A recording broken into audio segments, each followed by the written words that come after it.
Catfish, the 2010 documentary turned TV show that was a cultural phenomenon, exploring the relationship between love, deceit, and technology. It has been on air for over 10 years now. During its reign, an entire new fear was unlocked amongst us humans as we as a society dove deeper into technology and the overall digital age. Is my internet boyfriend who he says he is? Am I actually talking to this smoking hot babe in this pixelated computer picture? But as education and knowledge has expanded, interest in Catfish has declined as we near the show's 14th anniversary. Why is that? It's because most of us wonder, who is still getting catfished in 2024? Why is this show still a thing, and why don't they switch it up? Let's talk about it. I'm not a Catfish hater. I have been a fan of Catfish for a while now. I love just putting it on when I have nothing else to watch, letting it play and turning my head when they finally do the reveal. All the emotions and stuff into it. I really like that part of Catfish. I think the whole concept of getting catfished is really interesting. People were able to put a term to what was happening, why the show blew up, why the documentary was so big, but because it's just so, it was like a new fear. Wow, people are really doing this. Neve and Cami are great hosts. Neve and Max were great hosts, and there are some seriously really great moments that have come out of this show. But let's get serious, as the kids say, BFFR.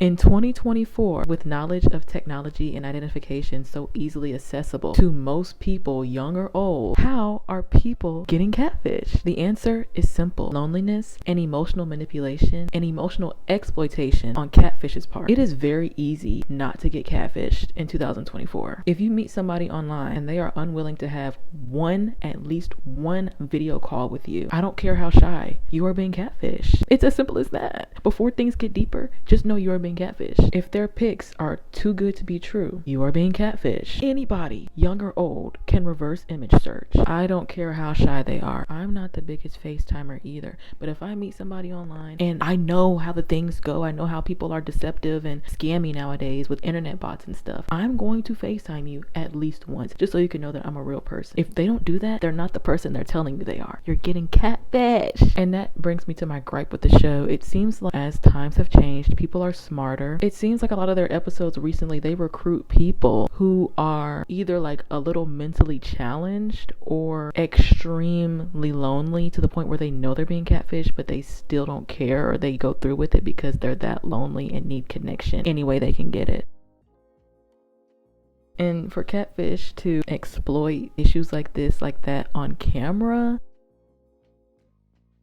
it's just a little mad to me. It's just a little grimy to me. That's why I really only got to episode 62 out of like over 100 episodes they have in season 8. But I think they just ended season 8, so we'll finally be getting like a new season of Catfish, and I pray to God that they change it up. Not only is it getting old seeing Neve and Cami do the same exact routine over and over and over again, but it's quite frustrating. It's extremely frustrating seeing people be so, I really don't want to say dumb and stupid and blind. Like, it's frustrating to me, especially since the show is heavily produced and it's the actual catfish that calls into the show. The intrigue is just gone from me. All that's really supposed to be genuine is the fact that the person being catfish doesn't know who the catfish is, and that Neve and Cami are trying to unravel a mystery that's already been solved by production. Reality TV for you. Absolutely no hate to the show. I really do like Neve and Cami as hosts. I love their banter, and I love that over the past couple years they've both, and Max, have grown to have the ability to connect intimately with other people and really help them. Like, I love seeing that. But I honestly think in 2024, if they come back with season 9, they should really change up the formula. Maybe helping people who are being scammed by telemarketers or internet bots. They're being scammed out of money, they're being scammed out of time. It's more stakes. It's not just love. It's just like, oh, this is my job, this is my livelihood. And scamming, because scamming is like really big. Or even acting as like mediators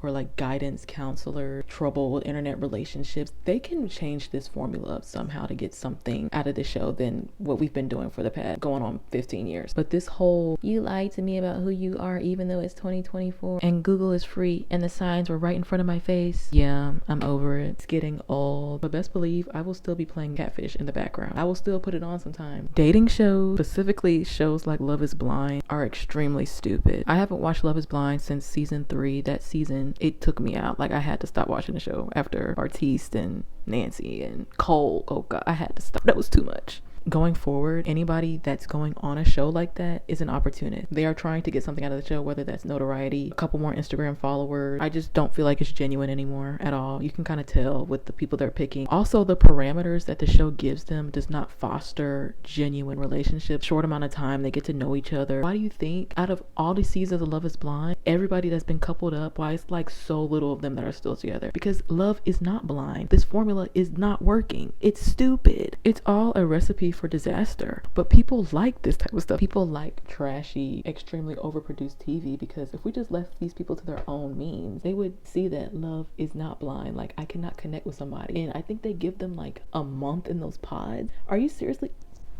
I'm done. This one is spicy, and this is such a layered opinion, pretty nuanced. It's not black and white. It's levels to this. I think true crime videos on YouTube are disrespectful. They should be banned. They should not be a thing. It's something really eerie, and it's something really disgusting to me about people going on Wikipedia and looking up highly visible cases of people's lives being taken away from them, copy and pasting that, reading it, and talking about this person's life being brutally taken away while they put their concealer on and put their lip liner on and profit from somebody else's pain, profiting from somebody else's story. I don't like that. When people probably like, oh, they do the same thing on cable TV with like channels like Investigation Discovery. Most of the shows on Investigation Discovery, when they talk about these murders, they're telling the story through the family members and friends of the victims, through police officers and detectives who were on the case. Who are you? Who are you? Somebody in Timbuktu, Idaho, in your mom's basement doing your makeup, talking about this person's life and how it was taken away from them, and you're making money off of it. At least with Investigation Discovery and stuff like that, I'm pretty sure they pay these people to be there, pay these people to tell their loved one's story. You are getting paid thousands of dollars from BetterHelp and HelloFresh off of somebody's brutal murder that you had nothing to do with. That's weird to me. And I feel like people are going to be like, oh, it's giving the victim visibility, it's giving them more attention, like their story should be heard. Okay, but does they have to be heard out of your mouth? Google is free, Wikipedia is free. And I feel the same way about like the Jeffrey Dahmer Netflix show. Not only were families like, no, I don't agree with this, I don't want my son's story to be told this way, they had completely ignored that and they went through with it anyway. So true crime, it's getting to be too much. Like, I get morbid curiosity and all that, but the exploitation of that, I don't agree with. Like, I really don't. And I know there's YouTubers like Kendall Ray, and she says she takes the proceeds of the video and donates to the family. That's the only way y'all are gonna get me to even engage in content like that. It's, first off, it's too much for me. Like, I can't take hearing all that all the time. Like, I don't know how people listen to like true crime podcasts. It's too much for me. It's just too somber and sad, because these are real people, these are real lives taken away brutally. It doesn't seem serious to me. Like, these are people with real lives, real stories, real families who are still alive today, mourning the loss, the premature loss of their loved one, and you're just like, I don't know, just like making money off these stories and just like putting your makeup on. It's just weird. I feel like people are going to disagree with me, but it's something so eerie about that I do not like. And I do not support any true crime YouTubers. I don't know how you don't feel bad. I would feel so disgusting. Like, if you want to create visibility for these victims, at least, you know, just kind of like sit there and be serious and take their story serious, because this was a real life. This was somebody's real story. The makeup and the hair and the jokes, sorry, I'm just not. The black community owes Michelle Williams, and I'm talking about the black Michelle Williams. I'm not talking about Brokeback Mountain, Oz the Great and Powerful Michelle Williams. I'm talking about Tanitra Michelle Williams of Destiny's Child. Yeah, the black community owes her an apology. I just feel like y'all used to clown Michelle so bad, especially when I was coming up. I remember us being in choir. We'd be like, all right, let's sing Cater to You. Everybody be like, oh, I'm Beyonce, I'm Kelly. And then people like, oh, I don't want to be Michelle. Or even just the term, oh, she's the Beyonce of the group. I guess it's just Michelle, right? Like, I don't get the disrespect with Michelle and like how people treat her like a lapdog. Oh, she was just there. I don't like it. To further make my point, I just think a lot of people see Michelle as this klutzy punching bag. They're already a black female girl group. Let's tear them apart. The 106 in Park Fall, all the memes and jokes. And I'm just like, first off, there would be no Destiny's Child without Michelle. She is one of Destiny's children. Cater to You would not be the song it is today without Michelle's verse. She single-handedly carried that whole song. I don't care. Everybody knows Michelle's verse in Cater to You is the best verse. It has soul, it has depth. She changed it up. She did something different. Give this woman her flower. Give this woman her flowers. Give this woman her props. Stop with the disrespect. I think it's lightened up since people are nicer now, because people care about mental health all of a sudden and want to be politically correct. But girl, when Destiny's Child disbanded up until like 2019, jokes. And it just goes to show, like, when you're in a group like that, your talents are compared. You can't lift up one person's talent and appreciate it without tearing and degrading somebody else's. And I feel like that's exactly what a lot of people did with Destiny's Child, uplifting Beyonce because she's extremely talented, and she is, but it's like at the expense of Michelle Williams is extremely talented. She's an extremely kind woman, extremely talented vocalist. She's gone through a lot. She's opened up about her mental health struggles. It be your own people. Like, I feel like people have teared her down her whole career, and I'm just like, what did Michelle do to y'all? I love Michelle Williams. When Jesus say yes, nobody can say no. She was in Praise This with Chloe Bailey and all them. Like, I love her. I just feel like she's been beaten down by the industry, but not only the industry, the audience. And for what? May have not been pushed as heavily as Beyonce, or had like the European craze that Kelly Rowland had. I just don't like the disrespect that she gets. Beachella a couple years ago, when she brought them out, people were making fun of Michelle's crip walking, and I'm like, leave this woman alone. Like, what did she do to y'all? Michelle Williams supremacy. Polygraph tests are dumb and prove absolutely nothing. Can't stand that guy on YouTube who like puts his thumb up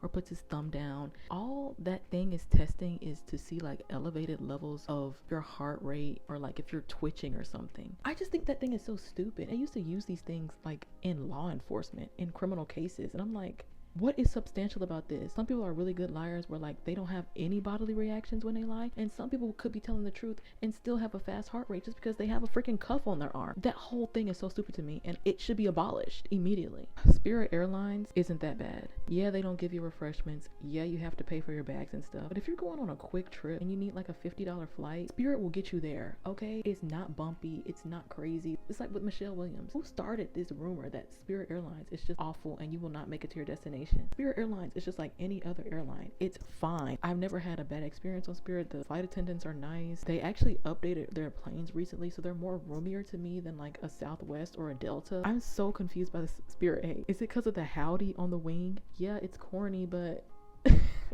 I usually fly Spirit if I'm going somewhere really quickly and I need something cheap and I won't be there long, because you do have to pay for bags, but they give you one personal item. Depending on the airport, you can get away with even bringing a carry-on as a personal item. You didn't hear that from me. It's just something quick and easy. Boom, I'm on the flight where I need to be, like that. Very cheap, $60. Don't understand the disdain for Spirit at all. This is kind of mean, kind of talkative. I don't know how Alexandra Shipp still has a career after that godforsaken Aaliyah movie. It's something possibly with pretty privilege, something possibly with some connection she might have, because she should have been a goner after that Aaliyah Lifetime movie. Maybe because she was young, maybe they gave her a pass because she was like 20, 21, 22. This girl was in X-Men Apocalypse. She was in Love, Simon. Recently, she was in one of the biggest movies in the world last year, the Barbie movie. How does she still have a career after what she did? She didn't have to take the role. Nobody has to do anything. She chose to take that role. She chose to disrespect Aaliyah's legacy the way she did by trying to embody her in that Lifetime movie. I guess second chances are a real thing. I wish her well. I guess she's talented. Like,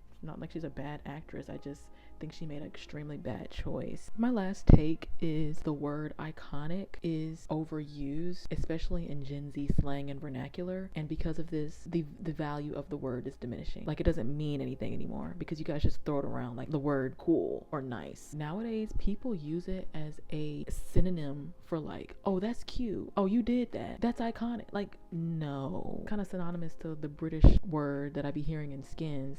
They say safe. Like, oh bruv, that was so safe. Oh bruv, that's safe. Oh, you got into the musical competition show. Oh, that's safe. Like, oh, that's nice. Oh, that's cool. Oh, that's fine. Y'all are using the word iconic now, or icon, for that, and I don't like that. Being iconic is having characteristics of an icon. The definition of icon being something or someone as a high representative symbol, being worthy of immense praise and veneration. Rihanna on that one look on the red carpet, iconic. Beyonce's Beachella, iconic, worthy of praise. Marilyn Monroe in that dress with the grape blow in the air, iconic, representative symbol. In-N-Out French fries, a singular Tate McRae performance, or a Target from sweater is not iconic. Please stop overusing that word. You're not using it correctly. Just say it's nice. Just say it's cool. Just say it's safe. That's it.